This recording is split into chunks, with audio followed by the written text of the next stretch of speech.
first concern I had is that I saw many companies doing a little bit of the give back, but not really bringing sustainability into its day-to-day. The idea was we have to do things properly on the day-to-day of the company. If we are in a bank, what do we do when we are hiring our suppliers? Are we paying attention to the environmental impact that we cause ourselves or not? So I think it was a more holistic approach to what we do on the day-to-day. I think in the beginning there was some skepticism. People saying that's not the way to do, the business of business is business. And I always had in mind that the business of business is actually sustainable business. Many people look at this as a dilemma. To me, this is a false dilemma. It's not true that either you look into the profitability or that you look into the environmental aspect. These things are complementary. And that is the challenge. Society will no longer accept that you do things at the expense of the environment, at the expense of the social impact you're causing.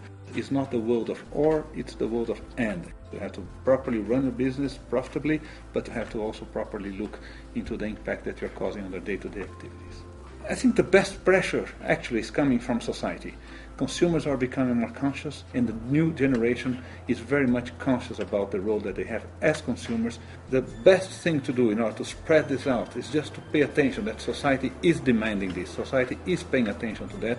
I'm very proud and very honored of receiving this award, and I think it's a stimulus for all the people which helped me from day one. The subject was not really on the agenda of any major company, so it's a recognition that is important, not for one action specifically, but for what was done over a certain period of time, and which I think inspired us to do more, but also has led other companies to make reflections and say, listen, maybe we have to review our business practice, review our day-to-day, and see what kind of things we are doing or not doing properly.